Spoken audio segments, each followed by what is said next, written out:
प्रथम बंदो गुरुदेव चरण रज जिन अगम की गम लखाविया। गुरु ज्ञान दीप प्रकाश कर पट खोल दरस दिखलाविया। जिन कारण सिद्ध साधक मुनि जन पचे सो गुरु कृपा से पाविये। अखे मूर्ति अमी सूरति जिन में जाई समाविये।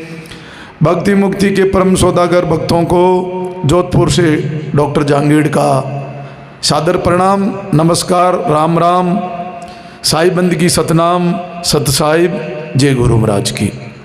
मित्रों, आज के जो इस एपिसोड का जो टाइटल ये रहेगा कि मूल ज्ञानी बाबा जी की जुबानी होगी अब बाबा जी की कुर्बानी। बाबा जी ने ऐसी ऐसी बातें बोल दी है जो बिल्कुल समझ से बाहर की बात है। ये बातें तो केवल एक शराबी, नशेड़ी और पागल आदमी कर सकता है।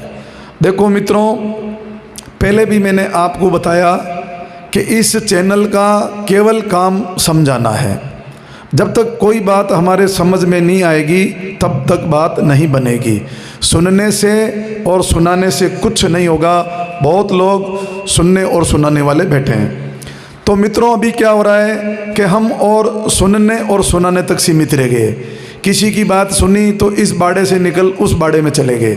यानी अभी जो समय चल रहा है वो ये चल रहा है, एक ने थोड़ी सी किताबों में या कोई अच्छी बातें आपको सुना दी, थोड़ा ज्ञान सुना दिया, तो हम उसके बाड़े में चले जाते हैं। तो जितने भी जो ये बाड़े हैं, ये पंथ हैं, ये सब निरंजन के हैं। परमात्मा का कोई पंथ नहीं है। गरीबदास जी महाराज कहते हैं, पंथों में पड़े सो बेगे हमरी बाट अपंथ। साईं सिर पे राखिए सेविए सदगुरु संत। तो मित्रों, मैं बार बार ये कह रहा हूँ, पहले हमें एक संत की खोज करनी पड़ेगी, और सदगुरु है, संत है, और वो संत जो हमें जीवन में गुरु के रूप में मिलेगा तब जाके बात बनेगी। क्योंकि मामला पूरा जो है वो संत के ऊपर टिका हुआ है। संत बड़ा दुर्लभ है। संत नहीं मिलने की वजह से ये सारा सब मामला हमारा गड़बड़ हो गया है। तो पुणे में विषय पे आ रहा हूँ कि बाबा जी ने क्या है कि ये चोले तो पहन लिए। कबीर साहब ने कहा ना कि साधु भूखा भाव का, धन का भूखा नाई, धन का भूखा जो फिरे सो तो साधु नाई। पूरा सतगुरु नहीं मिला मिली अधूरी सीख, सांग जति का पहन कर घर घर मांगी भीख। अब कबीर साहब और कहते हैं, हमारी जो गुरुवाणी माता है, कि भाई जोगी दुखी जंगम दुखी, त्यागी को दुख दूना हो, आशा तृष्णा सब कट व्यापे, कोई मेल नहीं सुना हो। तो ये जो बिना ज्ञान, बिना संत के, बिना भेद के, बिना जो ये साधु बन जाते हैं, तो इसके बारे में हमारी गुरुवाणी कहती है कि चाल बकुलों की चलत है, यानी चाल बगुले की चलत है, और बहुरी केवावे हंस, ते मुक्ता कैसे चुगे पड़े काल के फंस। तो काल के फंस में पड़ेंगे भाई। साधु बया तो क्या बया, माला पेरी चार, बार भेष बनाया साधुकार, भीतर भरी भंगार। बाना पैरे सिंह का, चले भेड़ की चाल, बोली बोले शियार की, कुत्ता खावे फाड़। फिर कबीर साहब ने हमारी जो अमृतवाणी में कहा गया है कि भाई मन मेला तन उजला, बुगला कपटी अंग, तां से कबीर कोवा भला, तन मन एक ही रंग। तो हमारी गुरुवाणी कबीर साहब कहते हैं कि भाई ये जो जितने भी जो हैं बगुले हैं, बाहर से तो वाइट एकदम सफ़ेद और काम इनके काले, इनसे सावधान रहना है। तो कबीर साहब ने एक उदाहरण लिया बगुला और कोवे का। बोले उस बगुले से तो कोवा लाख गुना अच्छा है। क्यों? कि उसका तन और मन, तन भी काला और मन भी काला, ऐसे लोगों से बचा जा सकता है। लपड़ा है तो ये जो बाहर बगुले का भेष बना के, साधु का भेष बना के भीतर भंगार परी है। और साधु का क्या है? साधु शब्दा पर किए, भाषा से पता लग जाएगा कि साधु की कैसी भाषा होती है। ये हंसना, मजाक करना, ये कोई साधु के लक्षण होते हैं क्या? ये कोई साधु के लक्षण नहीं होते हैं। तो मित्रों, पुनः हम विषय पे आते हैं। मुझे काफ़ी समय से डाउट था कि बाबा, या तो बाबा की जो हरकतें हैं वो एक पागल और नशेड़ियों की जैसे हैं, और पागल है तो भी भक्ति नहीं कर सकता। नशेड़ी के लिए तो हमारी गुरुवाणी में कहा है, भांग, तंबाकू, आपू, छूतरा और शराब कौन करेगा बंदगी, ये तो सब भई खराब। जो भी नशा करते हैं ये भक्ति नहीं कर सकते हैं। हमारी अमृतवाणी गुरुवाणी में इनको रिजेक्ट माना है। तो मित्रों, एक मैंने बाबा का एक वीडियो देखा था जिसमें वो मतलब एक शराबी की तरह बोल रहे हैं। ये आप वीडियो देखिए। जो आप लीला आप जो चल रही है दुनिया में, आपकी लीला में जो आप लीला आप जो चल रही है दुनिया में, आपकी लीला। तो मित्रों, अब सोचिए ये इस तरह की जो एक्टिविटीज़ है एक नशेड़ी की होती है। और उसके बाद में देखो, मैं पहले इस नशे को कॉन्सेप्ट को क्लियर करूँगा, फिर पागल और नशे को दोनों को एक साथ में लूँगा।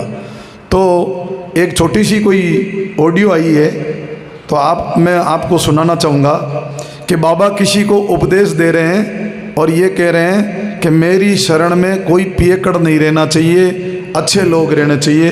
तो एक मिनट आप सुनिए बाबा के मुखारबिंद से। बेचैनी में कौन सा नशा करते हो? मैंने शराब पिया है सर। शराब पी है ना? और कोई नशा शराब के अलावा? नहीं, सिर्फ शराब। बस ठीक है, फिर सिर्फ शराब है, बहुत आसान है उसको हराना। अगर हीरोइन गांजा कुछ और चरस वरस करते होते तो ज्यादा ऐसी कोई नशा, सिर्फ शराब पीता हूँ। तो ठीक है, देवताओं वाले नशा कर रहे हैं, कोई बात नहीं, आराम से छूट जाएगा।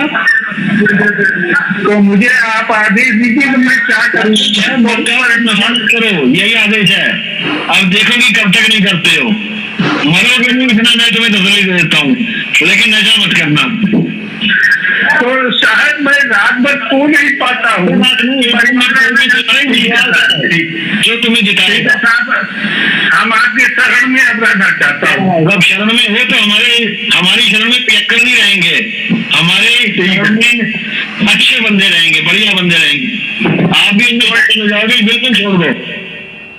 तो मित्रों, अभी आपने सुना कि बाबा जी कह रहे हैं कि ये थोड़ी ऑडियो क्लियर नहीं आएगी, तो मैं जो ये ऑडियो वीडियो बनाते हैं उन भगत भाई को बोलूँगा कि ये ऑडियो पीछे वापस डाल दें, हो सकता प्रॉपर नहीं आई। इसमें बाबा जी उपदेश दे रहे हैं कि मेरी शरण में पियकड़ नहीं रह सकते हैं, ये बाबा जी का वर्ड है। तो मित्रों, मैं आपको ये बता देता हूँ, बाबा जी जब यहाँ जोधपुर में आते हैं तो जोधपुर का सारा मैनेजमेंट बाबा जी का पियकड़ है।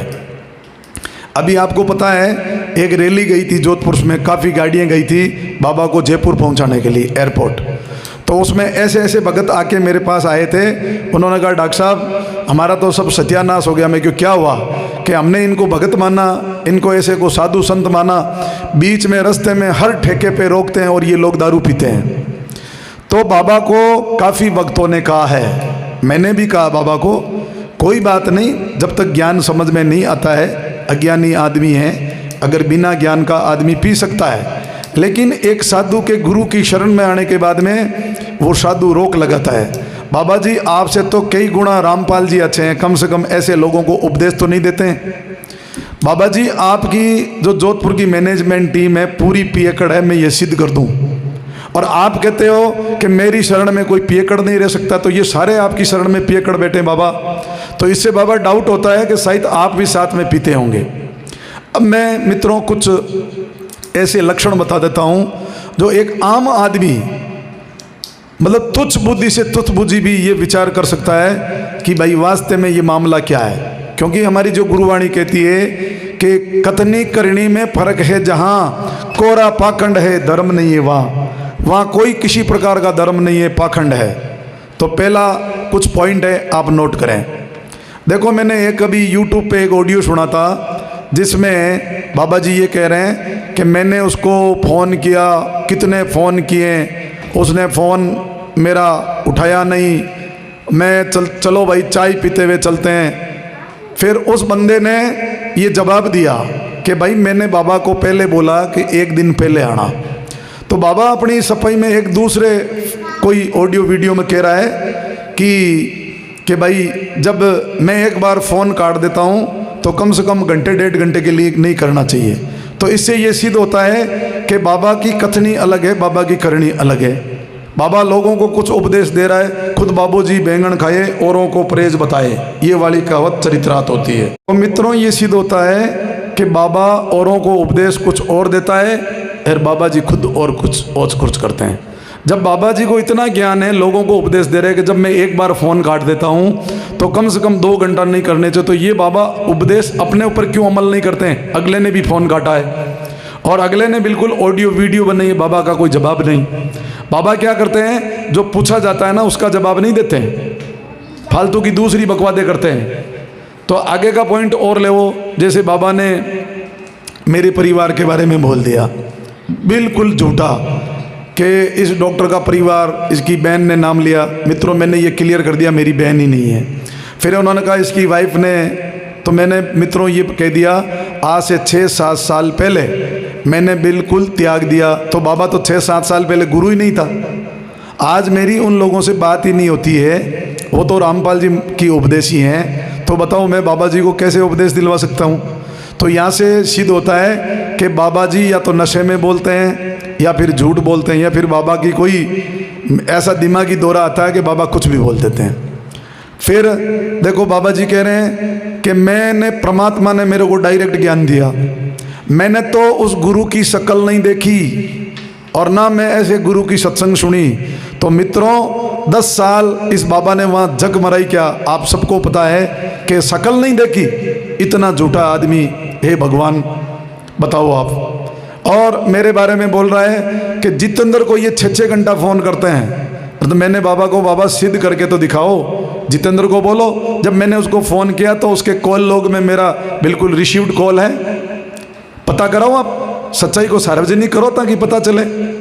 अब बताओ आप, बाबा जी पहले सत्संग में कहते थे गुरु वो होता है जो चेले की रोटी नहीं खाए, बताओ। और अब बाबा जी बिल्कुल बढ़िया टुकड़े तोड़ रहे हैं चेलों के यहाँ मौज मस्तियाँ कर रहे हैं। तो भाई मैं कहाँ बाबा की रहनी और करनी, कहते क्या है करते कि क्या क्या गिनाऊं। और फिर आगे देखिए, एक बार मेरे बारे में बोल दिया था कि तो जांगीर तो चेला बनाता है, गुरु बन गया। इसके बारे में मित्रों मैंने एक ऑडियो वीडियो निकाला जिसका आज तक कोई जवाब नहीं। और पियकड़ का तो आपने सुन ही लिया। दूसरों को बाबा जी कहते हैं मेरी शरण में कोई पियकड़ नहीं रह सकता है, और मैं कह रहा हूँ जोधपुर का मैनेजमेंट सारा पियकड़ बाबा की शरण में बैठा। अब बताओ, उसके बाद में बाबा जी एक झूठ और बोलते हैं।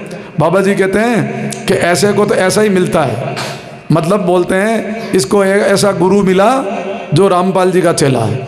अरे बाबा कम से कम सोच विचार के तो बोलो। अब जो हमारे दो गुरुदेव की जो साधना है, जो हमारे गुरुदेव का ज्ञान है, वो रामपाल जी से मैच ही नहीं करता। एक MM भी उनका तो जो सनातन जो संतों का जो मार्ग है वो मार्ग है उनका, वो तो एक परम संत है। उनका तो केवल शब्द श्रुत का है कि भाई हमारी मुक्ति कैसे हो जाए, हमारा शब्द कैसे प्रकट हो जाए। और जो हम 25 भगत हैं जिसमें से करीब 20 लोगों का तो शब्द प्रकट हो रखा है। तो बाबा कहाँ रामपाल जी की और कहाँ गुरुदेव की तुलना कर रहे हो? आपको तो कोई ABCD मालूम नहीं। और हवाला किसका दे रहे हो कि जयपुर वाले डॉक्टर साहब ओम जी का। अरे ओम प्रकाश जी, बाबा जी आपके बारे में क्या क्या कहा, मेरे पास रिकॉर्डिंग पड़ी है। इतना है ना, मतलब अहम मत करो बाबा जी, अहम नहीं करना चाहिए। कबीर साहब ने कहा ना हमारे मन, गर्व ना कीजिए ना हंसी किसी पे कोई, अजू नाव समुद्र में ना जाने क्या होई। तो बाबा अभी भी नाव समुद्र में है, ना जाने क्या होगा। इसके बारे में विचार करो बाबा। दूसरा आगे देखो, ये मूल ज्ञान, बाबा मूल ज्ञान का सुनाने वाला, बाबा भूल ज्ञान वाली कहानियाँ सुनानी शुरू कर दी। एक डॉक्टर था, उसने ऐसा किया। बाबा ये काम है मूल ज्ञान का। आप मूल ज्ञान भूल गए और भूल ज्ञान में आ गए, बताओ आप। और दूसरा कहते हैं मेरे एक शेर है, अब बताओ उसको अगर परमिशन दे दी तो उसने पहले बहुत धोया था और धोएगा। तो बाबा आपके शेर कहाँ चले गए? मैंने पहले भी कहा बाबा शेर तो हमेशा शेर ही रहेंगे, शेर गिद्दड़ नहीं हो सकते।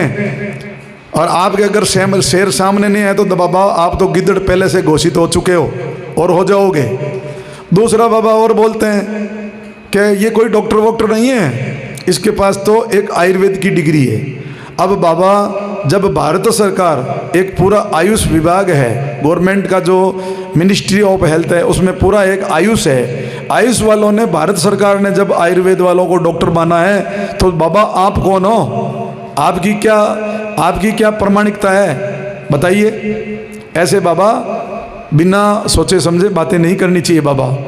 और कभी बाबा बनते हैं कि पता चलेगा किस क्षत्रिय से पाला पड़ा।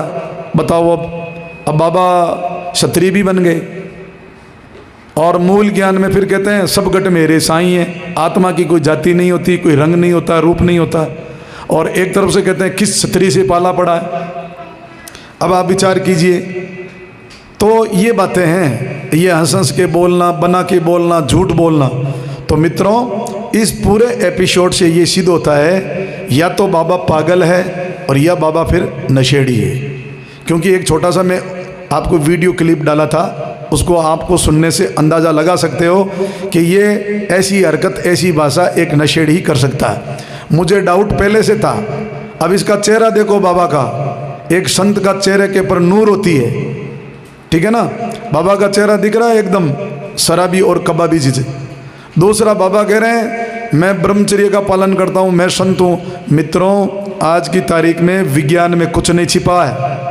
अगर किसी को गलतफहमी है कि मैं ब्रह्मचर्य हूँ, मैं नशा नहीं करता हूँ, मैं वो नहीं करता हूँ, तो इसकी सारी आजकल मेडिकल टेस्ट जांचें हैं, उपलब्ध है। दूध का दूध, पानी का पानी हो जाता है। अगर किसी को गलतफहमी है तो मेरे पास आ जाना। दूसरा, बाबा को ये कहना चाहूँगा, बाबा इनको सीधे साधों को क्यों धमकी दे के डरा रहे हो?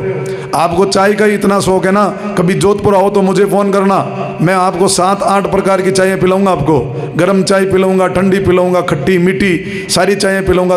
बाबा जी बहुत सामान के साथ मैं आपको चाय पिलाऊंगा। कभी मुझे याद कर लेना चाय के लिए। इनको बेचारों को सीधे साधों को क्यों धमकी देते हो? धमकी देनी है तो आपने मेरे को भी दी, फिर आपकी भाषा चेंज हो गई थी, क्योंकि आपने ना राई के भरोसे काली मिर्च खा ली थी। बाबा ऐसा नहीं चलेगा। यहाँ सत्य हमेशा सत्य रहेगा, झूठ झूठ रहेगा। सांच बराबर तप नहीं, झूठ बराबर पाप, जिनके हृदय सांचे ताके हृदय आप। तो बाबा वो सच्चाई तो है नहीं, क्या करोगे डंडोरा पीट के? और खुद गुरु बन के बैठे हो, और गुरु के बारे में आपके क्या विचार हैं? सब लोगों ने सुन लिया। बाबा लोग सब अन्न खाते हैं, सब समझते हैं। और पूरा इस एपिसोड से ये सिद्ध होता है बाबा जी या तो है नशेड़ी या फिर बाबा है पागल, पूरा पागल हो चुका है। तो मित्रों, बाबा बार बार कह रहा है कि डॉक्टर जहांगीर पागलों का और नशेड़ियों का इलाज करता है। तो बाबा मुझे लगता है कि आपको इलाज की ज़रूरत पड़ गई है। बढ़िया इलाज करेंगे बाबा जी, कोई बात नहीं है। अगर इलाज की ज़रूरत हो तो मुझे बता देना, मैं आपकी सेवा में हाजिर हूँ बाबा। बिल्कुल, आधी रात को कभी भी मुझे कॉल कर देना। तो मित्रों, थोड़ा सा जागो, सोचो, समझो। हम लोग जो ये मेहनत क्यों कर रहे हैं, हमें क्या लेना देना? हम इसीलिए कर रहे हैं। मैं बार बार कह रहा हूँ, मुझे कोई प्रकार का राग द्वेष ईर्ष्या बाबा से नहीं है, किसी से भी नहीं है। हाथी से लगाकर कीड़ी तक मैं सबको आदर करता हूँ, सम्मान देता हूँ, क्योंकि अंदर परमात्मा विराजमान है सब घट में। लेकिन मेरी मजबूरी बन गई। मैं बार बार मैं आपको क्या कह रहा हूँ कि भाई बाबा अगर अकेला होता तो कुछ भी करे, मुझे कोई लेना देना नहीं था। लेकिन बाबा गुरु पद पे बैठा है और लोगों का जीवन बर्बाद कर रहा है, और ये हम कतई नहीं होने देंगे। और मैं तो मेरा चुपचाप बैठा था। बाबा ने कहा आ बैल मुझे बाहर, हंस हंस के कह रहे हैं बाबा कि मैंने उसके प्रति 2 लाइन बोल दी थी। तो बाबा इस एपिसोड से आप टोटली ही झूठे साबित होते हो। या तो बाबा आप फिर पागल हो या फिर बाबा आप नशेड़ी हो। मेरे हिसाब से ये 2 ही बनता है। एक डॉक्टर होने के नाते मैंने ये आपका डायग्नोसिस किया है। तो बाबा इलाज की ज़रूरत है, मेरे पास बहुत बढ़िया इलाज है बाबा, कई लोगों का मैंने किया है। और आपकी एक गलतफहमी भी दूर हो जाएगी कि ये कहीं का इलाज करता, तो देख लेना कैसा इलाज होता है। तो ये सेवा का मौका देना बाबा। इसी के साथ मैं मेरी वाणी को विराम देता हूँ। जय गुरु महाराज की।